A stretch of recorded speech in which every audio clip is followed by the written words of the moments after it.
Okay, and they are coming down the track. Baxter fighting through Bertie and Blizzard. Hold on, Cumbria, keep going. And it's a win for Burton.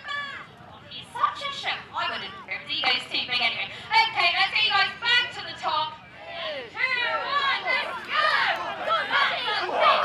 Here they come, guys. Come on, cheer to your boys' favourite camel. Baxter is bucking. You hold on there, Joe. And it's a win for Bertie and Maddie. Come on, guys, give them some cheering. What you have to remember is 7 foot up, 7 foot down. And 1. And they're off. Blizzard in front. Here he goes. Come Maddie and back. Bertie make it. Come on, Bertie, Maddie. Oh, What's your thoughts about today? It's been a good day, you know. We've come through it very well, really. Forecast was appalling, really. And after 2 wet years, we've had fingers crossed for good weather. So it was overcast this morning, but it was warm and it was quiet. And till about 1:30, 2:30 or something, 1:30. And then it started to spit. And then it's rained for most of the afternoon. But we've managed to keep the show rolling, and everybody's come out and done a bit, including racing camels who've raced on wet ground for us, which it always amazes me here that, you know, people will come and they'll try the hardest. And at the worst of the afternoon, 6 of the veteran bicyclists came out with things that you'd only ever see in a museum and rode them round our field this afternoon. So it's an exceptional place, and I sit here and talk to myself for most of the day, but it's not really me, you know. It's I've got this huge team behind me, technical people and librarians and things, that enable me just to keep talking. Once upon a time, I used to have a team who brought me pints of cider, and that really made it flow. But we're all getting older and can't cope with that these days very easily. So yeah, I think it's not gone too badly today. What's your thoughts about 40 years? 40 years? Well, I don't know where it's gone, to be honest with you. This is my 40th consecutive steam gathering commentary. I was originally recruited by Tim Holt to do the vintage cars back in 1979, and when I turned up he gave me 3 other classes and said, you can cope with those as well, can't you? Or as he does with many people, I've got a job for thee, and suddenly it gets bigger. But no, we settled into it, and I think in those days my children were about 7 and 3 or something, and they're now 47 and 43, and they grew up coming to the steam gathering, and my grandchildren have grown up coming to the steam gathering. So somewhere in the background there's been family, and we've got friends, so we meet up with people.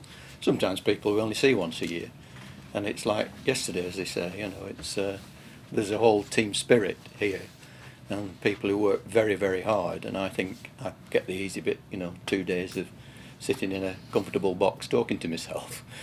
But we've just had somebody knock on the door and say thanks very much for the commentary and how much they'd enjoyed it. So that happens every now and again, and it really makes it feel worthwhile that between us we've put on a show.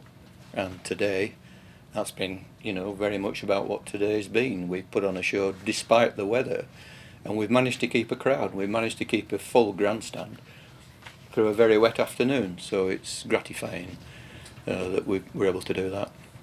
What would be your highlight in 40 years? What stands out as being one of the biggest things that you remember?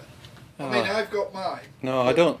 You put me on the spot there, because I think there are many, many things amongst the exhibits, amongst displays that have happened in the arena, and some personal things, you know, things that have happened to us. And I think one of the most touching things, it might sound ridiculous, but we used to have an elderly chap came year after year on a bicycle, and he had a basket on the front. An old gentleman, sit up and beg bicycle, and he'd come in and ride round the arena, and by the back wheel was a black and white sheepdog, and it heeled to his back wheel, and this went on for many years. And then one year he came in and the old dog was in the basket, and the next year he was on his own. And I had to quietly stop doing the commentary because I quietly filled up. It just got to me. and it had gone on for years, this partnership. So yeah, it's odd things that come to mind, but we've had many friends and a lot of cooperation around the field, which has made, we had an arena team that stuck together for many years, and now we've got a new arena team who are doing a really good job. The young people coming through, it's always good to see, when we've got such wonderful exhibits in all of the classes, some real museum pieces, real rarities. There's young spirit coming through who want to keep the event going. It's time I moved on. I think that's the top and bottom of it. There's a time to go, and after 40 years of talking to myself, even I'm fed up with the sound of my own voice. Yeah, it's I find it a little bit more difficult now, and I just feel it's time for a change, and I'll no doubt continue to turn up stewarding or judging, or I've got one or two schemes in mind. I'm an exhibitor. I can be an exhibitor through cars and bicycles, and I've always fancied doing a Derny display, and if you don't know what that is, turn up next year and you might just see it. Keep it at that, because nobody will know what a Derny display is. That's lovely. What would be one of your cracking memories? Well, I've fished around, and on the spot it's very difficult, but suddenly things come to mind, like the sheepdog moment and quite a few other things. I suppose one of the other big moments was, and it's happened twice, we've had a flyover by Battle of Britain Spitfire.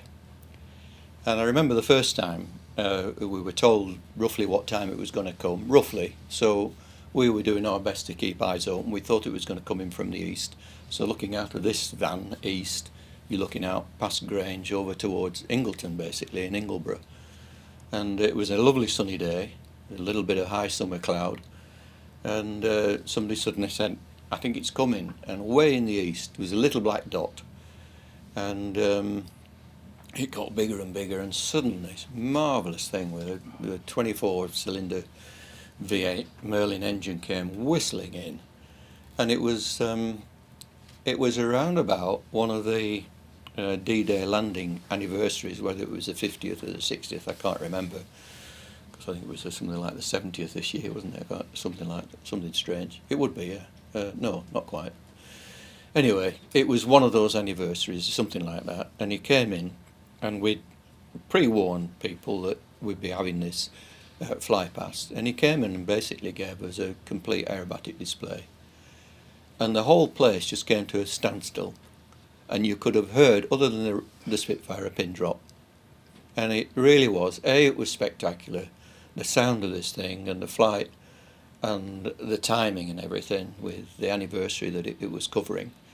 And he was going all around the country touching various shows and air shows, and he really did give us the benefit. It was just magnificent. So again, we tend to think about land-based things when we come here. And we've had helicopters operating tourist rides and things, but that had to be a big moment, I think, Jim. Well, one of the nice things, of course, with doing the videos, which I did for 30 years, probably that's how you and me met, and we've been friends ever since, is that we've got that as a memory. Mm. We can drag out the DVD, the video, or whatever it is, and we can re-see it, and it's just fabulous to watch. Yeah. I mean, there's just legions of memories. I can remember when the sealed knot came and took over at Kendal, I think, wasn't it? Sealed knot. No, it was here, wasn't it? Was it here? Yeah, it was here in the early days here. And that had to be seen to be believed. They brought tribes of people and had a huge encampment, period encampment, and wandered around the field for days, and then put on a big battle display, and musketry and the whole thing. It was like a movie, really. Mrs. Garston, just come here a minute. Yes. You see, you're as much involved in this team, so what's your little involvement? Mine, I have to spot the numbers of the exhibits coming around the arena and hand Mike the sheet, which doesn't contain very much. It usually contains the name of the vehicle and its Just year pass of us one over, and year people of can man- just see what it is. year of manufacture, and that's it. And then Mike makes the rest up. I just make it up as I go from memory and experience and a little bit of research. But yes, it's that keeps me right on the facts, and when I do dry up, there's something in front of me, and I'm usually trying to read the wrong one and get my hand slapped for picking up the wrong piece of paper. So my job wouldn't have been as, hopefully, as good as it may have been if it hadn't been for my able and glamorous assistant. So you've done 40 years together as a Yeah. team Yes. doing this. Yeah. Yeah. Yeah, we haven't fallen out in here, have we? No. No. Better than at home. Mike- Anyway, Jim, Mike you on can't it. go yet. Oh. My turn to hold the mic. While I'm sitting here being quizzed, I understand this is your last one. Now, I heard that Definitely, 3 years ago, 4 years ago, but you kept reappearing. You tell me now that this is, in terms of filming the steam gathering, this is probably it, is it? It definitely is. Maurice has been and helped me for umpteen years while I've been filming. I packed up, Maurice took it over, and it only seemed fair for me Yeah. to come and just... You don't want to swap money. You don't. Money means nothing. It's much nicer to swap with a friend and give time for a friend exactly the same as what he's done for me. So, yes, I've come and I've filmed, and I know they gave me a little plaque, which was lovely, and I was very touched. But I'm only here as a second. Maurice is the one that's here, and he's going to do all the editing and put it all together. And I still love it. There's a lot of friends. You've made a lot of friends. I've made umpteen friends here as well. And that's just how it should be, to be honest. And you had an assistant as well for some of this, didn't you? Mrs. Bonus. Well, yes. Yeah. She hasn't come today, which is just as well, because she'd have finished up our note. But Pam's been with me for, probably 26 years, 27 years after the 30 years that I was coming. Yes, she's always been here as well. And she's run around and gone to get a battery, and in the days of tapes, go and get another tape and things like that. And again, we worked as a team as well. I guess at the end of all this, us two have got to go out like Morton and Wise, disappear over the horizon or something. Okay then, well thank you, Jim. On behalf of Mike, you and me, it's been lovely having you as Aye. a friend and everything else. Great stuff. Enjoyed Take care. it, Jim. Thank you, everybody.